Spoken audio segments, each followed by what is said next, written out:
Hey everybody, it's Mad Master here. I'm doing a video today, and this is a kind of a controversial video. Hopefully, people won't misunderstand what I'm saying within this video and what I'm bringing it about as far as conversation. There's nothing wrong with conversation, talking about things, talking things out. Anyways, let me put down my beer. Today, I'm going to talk about Kanye West, who I really don't give two shits about as far as musically or otherwise. I listened to a little of his music a couple of years back, and I listened to a little bit of Drake's music because there's like the big kahunas of whatever the fuck you want to call it, modern whatever. And I would say that Kanye West's music was marginally better than, I don't even know. There's a lot of stuff out there. In the pop world, the rap world, or whatever you want to call it.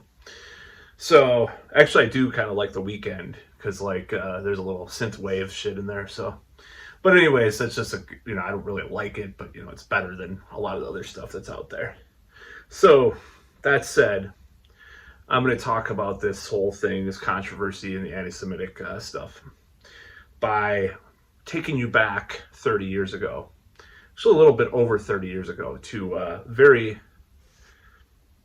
similar controversies of the early 90s, late 1800s, late 80s.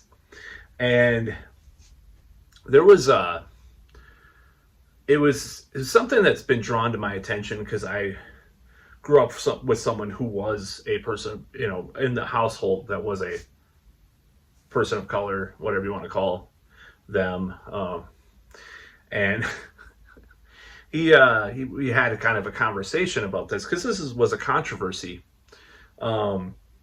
between these two communities that has been going on for a while, and I'm going to talk about this in this context. So, there was this guy named Professor Griff, and he was part of this band Public Enemy. If you kids haven't heard it, it is some of the best rap made, as far as their 80s material, especially.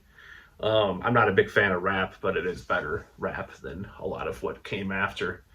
And there was also, there was these comments that were, he was kind of I don't think he was like he doesn't rap, but he was kind of a part of their like crew or whatever, or their posse, or whatever you want to call it. It's like these groups, a lot of these groups had like different people that would come on stage, and like they were almost like bodyguards or dancers, or sometimes maybe they would have a song that they did something in. Rap is a little different than, other styles of music that way, where, people are actually the only band I can think of that like counts different types of things as band members is like Rollins' band, who counted Theo Van Rock as a member, even though he's just their sound mixer. So it's kind of it's a rare thing in bands to do that kind of thing, but it's interesting. But this like Public Enemy, and they had this Professor Griff. He probably wrote some stuff or did some type of musical thing. I don't even remember. I'd have to look at the album cover, the liner notes. But anyways, he was saying some anti-Semitic things in the late 80s, early 90s. And, Louis Farrakhan obviously has made his career out of a lot of that stuff. Now he's a Scientologist or whatever.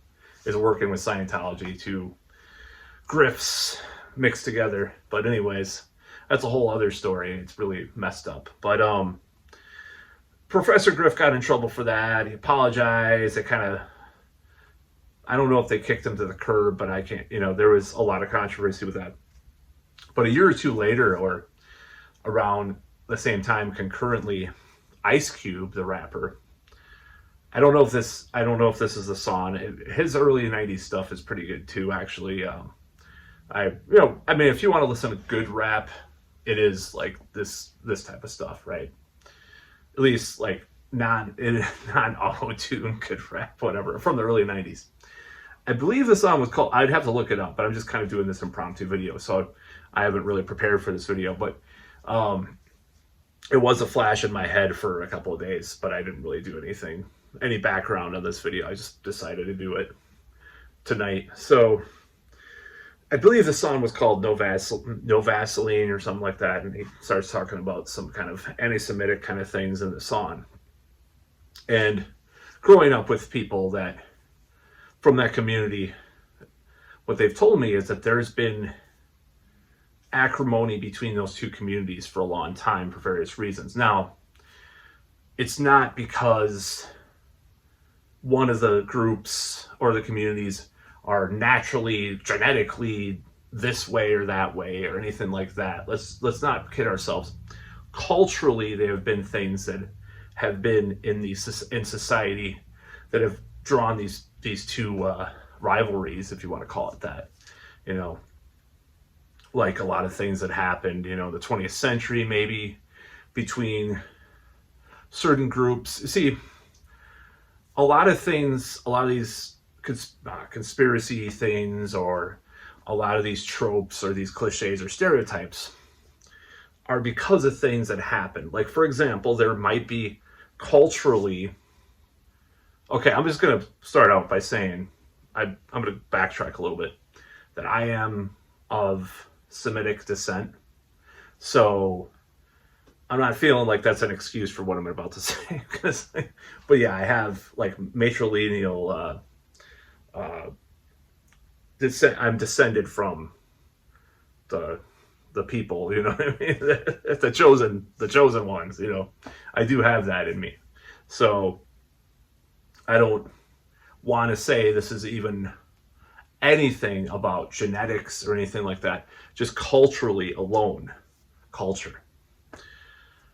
There has been a tradition in these cultures. A lot of times they're insular, and they're just kind of, it's traditions that go back centuries. If you've raised a person that just never knew they were full-blooded, the J word, outside of these traditions, they may not ever want to go into certain professions, right? But there have been people, especially in the 20th century, this is my theory because of who I've talked to, like that person that was in our household was very well read and knowledgeable about these things.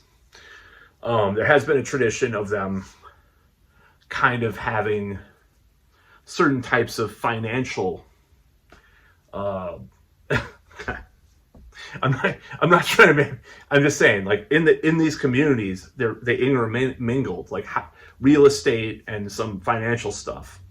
So the African American community has been at odds with some of these people who were also outcasts as well from society, who, because of traditions that go back centuries, were drawn to these professions that were sometimes somewhat exploitative. So these two different races, whatever you want to call it. I don't want to call it races. I don't like that term, that concept necessarily. It's pretty irrelevant at this point in a lot of ways, regardless of what Nick Fuentes or whoever says. In a lot of ways, I'm just saying. There's been a tradition of that strife, especially in the 20th century, I'd have to say. I don't know when a lot of this stuff happened, but these types of things, these dynamics occurred. So I think when we talk about yay or whatever the hell you want to call them, this is kind of a thing that's I can apply to that because I've seen this already happen. This story's already been told before. Louis Farrakhan, these rappers in the 90s, people before that. There's been this acrimony for various reasons. I haven't studied it enough to know what the situation is. I think even, like in Do the Right Thing, Spike Lee, there's been like Italian and Irish, or not Irish, but believe I haven't seen it in a while. I believe it's Italians and African Americans that were kind of at odds in that movie. And that probably happened in New York. So this is kind of a traditional thing that's happened amongst these different groups. And that's where,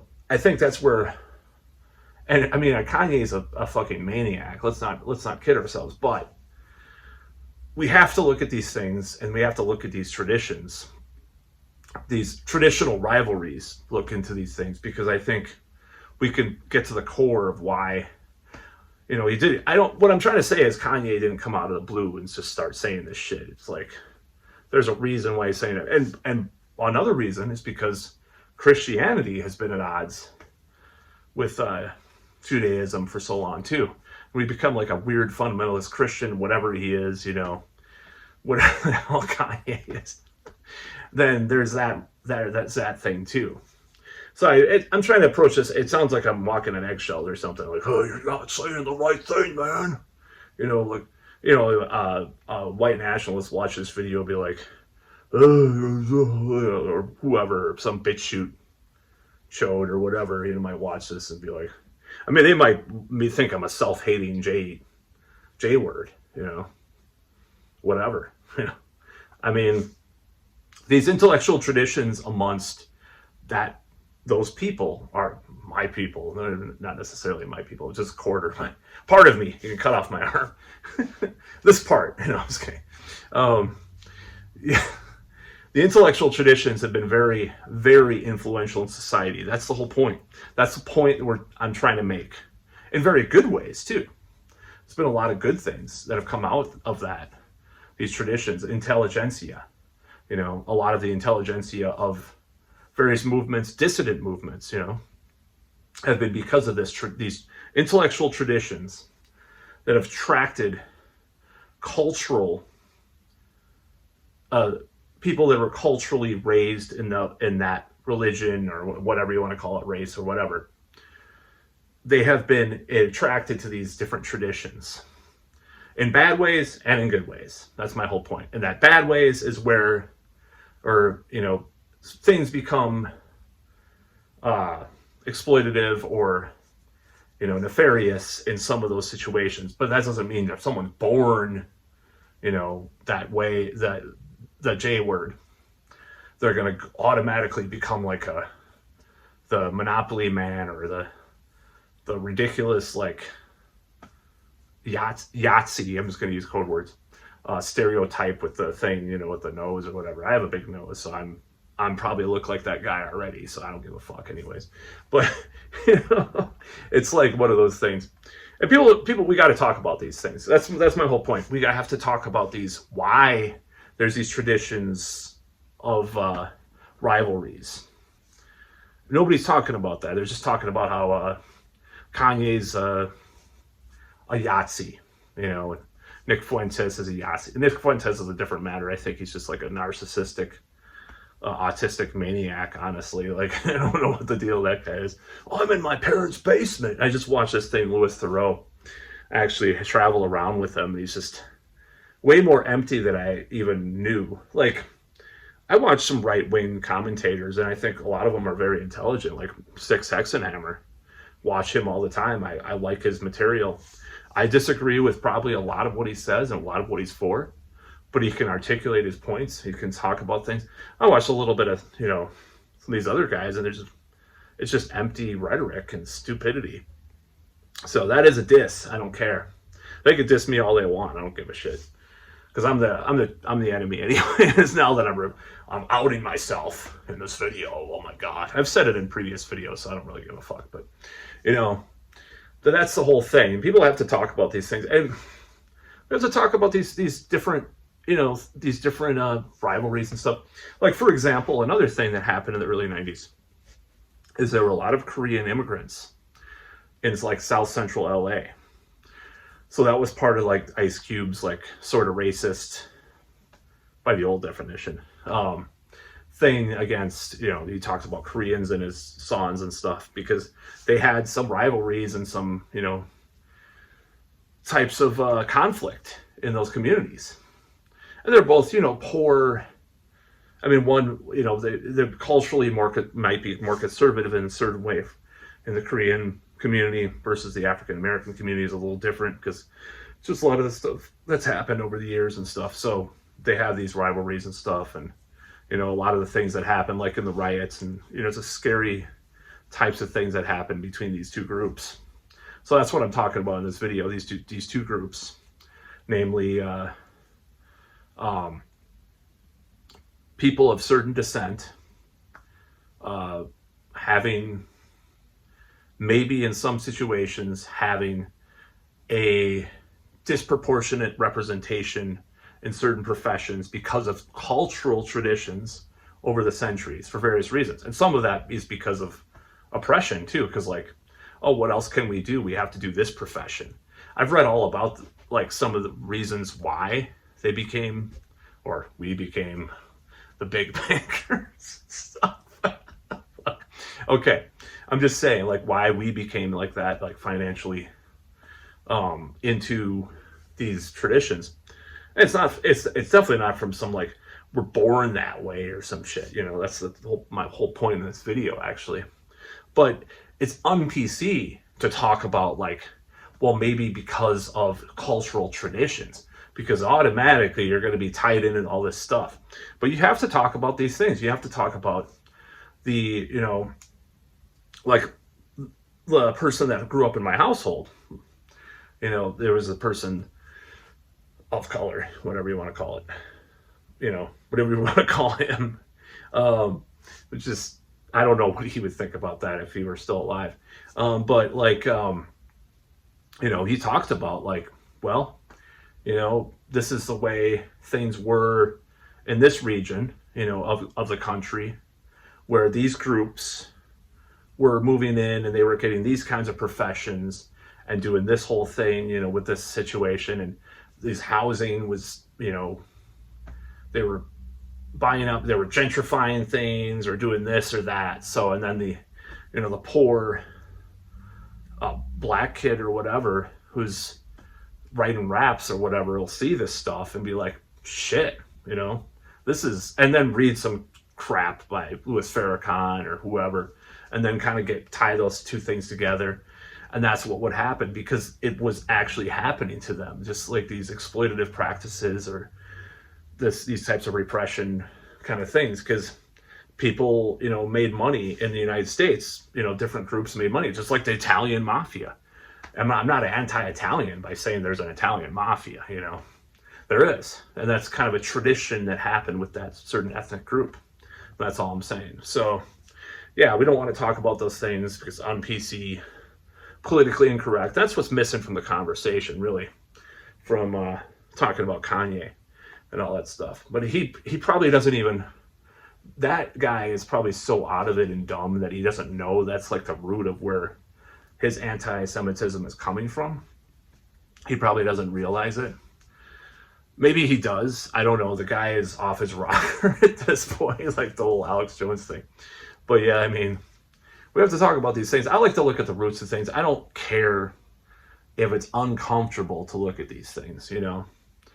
I mean, it is uncomfortable, but we have to talk about these things. Just like how, I mean, you can almost like extrapolate that WASPs, not the band, but WASPs, white Anglo-Saxon Protestants, have done a lot of bad shit with, in politics, you know, or maybe they disproportionately represent the defense contractors. I don't know. I don't know if that, you know, there's ethnic groups or different cultural groups that represent different professions or different cultures because they're from different cultures that raise them a certain way and they, because of this happened to them or this happened or they became this type of thing in this society when they emigrated or whatever. So that's all I'm saying. It's nothing. I don't think there's anything wrong with talking about that. So that's all I got to say about Kanye. Bye.